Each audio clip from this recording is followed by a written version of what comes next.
Hello friends. आज हम बात करने वाले हैं 7th सेंचुरी के सबसे बड़े फॉरेन ट्रैवलर की। एक ऐसे इंसान की जिसका नाम सुनते ही हर्षवर्धन, नालंदा यूनिवर्सिटी और बुद्धिज्म याद आ जाता है। मैं बात कर रहा हूँ हुएन सांग की। आज के टाइम में अगर हमें पता चलता है कि हर्षा का राज कैसा था, नालंदा यूनिवर्सिटी कैसी थी, या 7th सेंचुरी का इंडिया का सोसाइटी, इकोनॉमी और रिलीजन कैसा था, तो उसका एक बहुत बड़ा क्रेडिट हुएन सांग के ट्रेवल अकाउंट को जाता है। उनकी फेमस बुक सी यू की records of the western world आज भी हिस्टोरियंस के लिए एक गोल्ड माइन है। तो आज हम इस वीडियो में देखेंगे how when songs journey illuminated the golden age of Harshvardhan India. तो चलिए डिटेल में समझते हैं हुएन सांग कौन था, इंडिया क्यों आया, यहाँ क्या देखा, हर्षा के साथ उसका रिलेशन कैसा था और उसके अकाउंट की हिस्टोरिकल इम्पोर्टेंस क्या है। सबसे पहले हुएन सांग की बैकग्राउंड के बारे में जान लेते हैं। Life in China. हुएन सांग का जन्म 602 सीई में हेनान प्रोविंस चाइना में हुआ था। वो एक स्कॉलरली फैमिली से बिलोंग करते थे। बचपन में ही उनका रुझान बुक्स, रिलीजन और लर्निंग की तरफ थे। बहुत छोटी उम्र में ही वो बुद्धिस्ट मॉन्क बन गए। चाइना में उस टाइम पर बुद्धिज़्म तो था, लेकिन प्रॉब्लम ये थी बुद्धिस्ट टेक्स्ट इनकम्प्लीट थे, कई जगह कॉन्ट्रडिक्शन थे और ओरिजिनल इंडियन टेक्स्ट अवेलेबल नहीं थे। इसी वजह से हुएन सांग के मन में एक सवाल उठा, अगर बुद्धिज़्म को सही सब तरह से समझना है तो हमें इंडिया जाना ही पड़ेगा। हुएन सांग का इंडिया आने का रीज़न सिर्फ ट्रेवल या एडवेंचर नहीं था। उनका मोटिव था ओरिजिनल त्रिपिटक कलेक्ट करना, यानी सुत्त पिटक, विनय पिटक और अभिधम्म पिटक। उस टाइम चाइना में ट्रेवल पर बैन लगा हुआ था, फॉरेन जाना अलाउड नहीं था, लेकिन हुएन सांग ने रिस्क लिया। 629 सी के आसपास वो सीक्रेटली चाइना से निकल गए। सोचिए दोस्तों, बिना मॉडर्न रोड्स, बिना जीपीएस, बिना व्हीकल्स के उन्होंने क्रॉस किया गोबी डिजर्ट, सेंट्रल एशिया का डेंजरस रूट्स, और फिर वह कुच्छा, तक्षेंत, समरकंद और बल्ख से होते हुए फिर गंधार की थ्रो इंडिया एंटर करते हैं।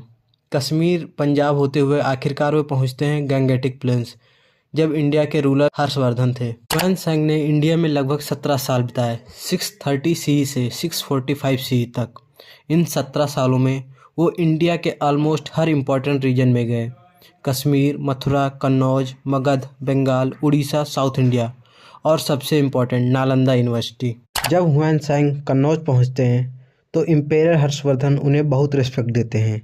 हर्ष खुद भी बुद्धिज़्म में इंटरेस्टेड थे, लेकिन रिलीजियसली टॉलरेंट थे। हुएन सांग को रॉयल गेस्ट बनाया गया, कोर्ट में जगह दी गई, रिलीजियस असेंबली में इनवाइट किया गया। हर्षवर्धन और हुएन सांग के बीच एक इंटेलेक्चुअल बॉन्ड बन गया। हर्ष अक्सर उनसे फिलॉसफी, बुद्धिज़्म, इंडियन सोसाइटी पर डिस्कशन किया करते थे। अब बात करते हैं नालंदा यूनिवर्सिटी की। हुएन सांग यहाँ कई साल तक रहे। आचार्य शैलभद्र जैसे ग्रेट टीचर से पढ़े।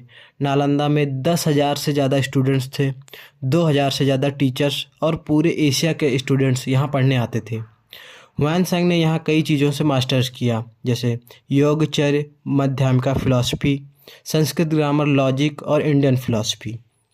यहीं से हुएन सांग ने 657 बुद्धिस्ट टेक्स्ट कलेक्ट किए, जो बाद में चाइना ले गए। अब आते हैं सबसे इम्पॉर्टेंट पार्ट पर, when songs observation on India, यानी हुएन सांग ने इंडिया को कैसे देखा। हुएन सांग के अकॉर्डिंग हर्षवर्धन एक कैपेबल और बेनेवलेंट रूलर थे। हर्षा का एम्पायर पंजाब से लेकर बंगाल तक फैला हुआ था, लेकिन डेक्कन पर कंट्रोल नहीं था। डेक्कन पुलकेशिन सेकंड द्वारा रूल किया जा रहा था। हुएन सांग लिखते हैं, हर्षा के पास बहुत ही स्ट्रांग आर्मी थी। उनकी आर्मी में 5,000 एलिफेंट्स, 60,000 कैवलरी और 50,000 से ज़्यादा इन्फेंट्री थे। एडमिनिस्ट्रेशन सेंट्रल नहीं था, फेडरेटिव सिस्टम था।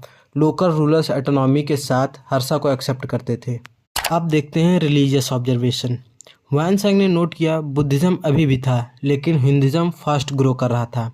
शैविज़्म और वैष्णविज़्म स्ट्रांग हो रहे थे।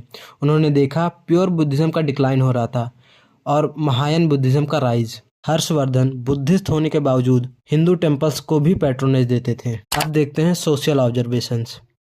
हुएन सांग के अकाउंट्स के अकॉर्डिंग इंडियन सोसाइटी एक वेल डिफाइंड वर्ना सिस्टम पर बेस्ड थी।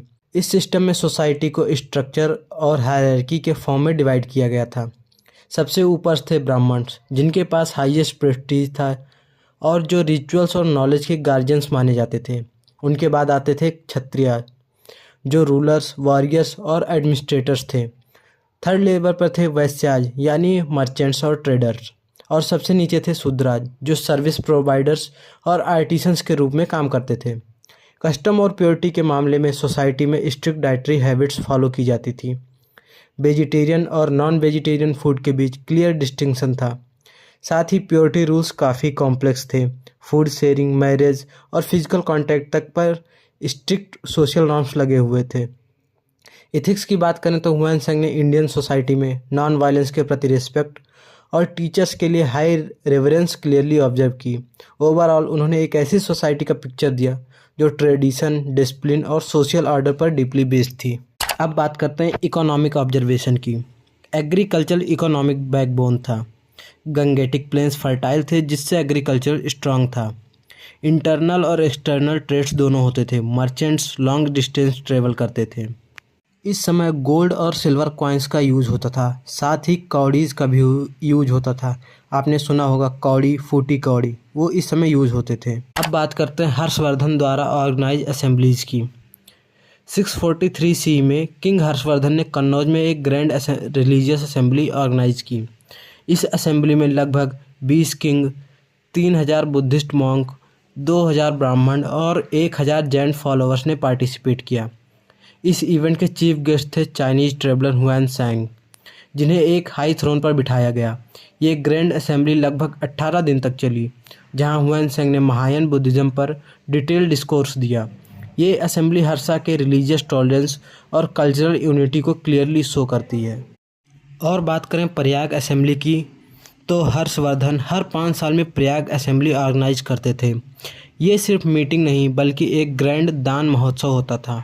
इस असेंबली में वेल्थ, फूड और क्लॉथ्स जैसे रिसोर्सेज लोगों को डोनेट किए जाते थे। चाइनीज ट्रेवलर हुआन सांग लिखते हैं कि हर्षा अपना लगभग सब कुछ दान कर देते थे। प्रयाग असेंबली हर्षा के चैरिटी, कंपेंशन और वेलफेयर ओरिएंटेड रूल को क्लियरली रिफ्लेक्ट करती है। 645 सी में चाइनीज ट्रेवलर हुआन सांग अपनी लॉन्ग जर्नी के बाद चाइना वापस लौट गए। वो अपने साथ 657 बुद्धिस्ट टेक्स्ट्स, इम्पॉर्टेंट रेलिक्स और बुद्धा की इमेजेस लेकर गए। चाइना पहुंचने पर तैंग डायनेस्टी के एम्पायरर तैंजोंग ने हुआन सांग का ग्रैंड वेलकम किया और उनके ट्रांसलेशन प्रोजेक्ट्स को फुल सपोर्ट दिया। हुआन सांग ने बाद में 74 इम्पॉर्टेंट बुद्धिस्ट टेक्स्ट का ट्रांसलेशन किया और चैंगन में एक डेडिकेटेड ट्रांसलेशन ब्यूरो इस्टेब्लिश किया। इस तरह हुआन सांग ने इंडिया और चाइना के बीच नॉलेज और कल्चर का स्ट्रॉन्ग ब्रिज बना दिया। देखते हैं हुआन सांग के विजिट का हिस्टोरिकल इम्पोर्टेंस क्या था। हुआन सांग के अकाउंट्स हमें अर्ली मिडिवल इंडिया की हिस्ट्री को समझाने का एक रिलायबल सोर्स देते हैं। इनके थ्रू हमें हर्षवर्धन के एम्पायर की कंफर्मेशन मिलती है और पुलकेशिन सेकंड के साथ हुए कॉन्फ्लिक्ट का भी इनडायरेक्ट मेंशन मिलता है, जिससे हमें उस टाइम का political map of India clear होता है। बुद्धिज़्म के टेक्स्ट में हुआन सांग ने मोनास्ट्रीज का डिटेल डिस्क्रिप्शन दिया और बुद्धिज़्म के डिक्लाइन और इंटर रिलीजियस कंपटीशन का रिकॉर्ड भी छोड़ा। सोसाइटी और इकोनॉमी की बात करें तो उनके राइटिंग से agriculture, taxation system, charity practices और अर्बन लाइफ के बारे में इम्पोर्टेंट इन्फॉर्मेशन मिलती है। सबसे इम्पॉर्टेंट, हुआन सांग एक इंडिया चाइना कल्चरल ब्रिज बनकर उभरे, जिससे इंडियन नॉलेज और बुद्धिज़्म का ईस्ट इंडिया में स्प्रेड पॉसिबल हुआ। अगर हम बात करें हुआन सांग के अकाउंट्स की, तो इसके कुछ लिमिटेशंस भी हैं।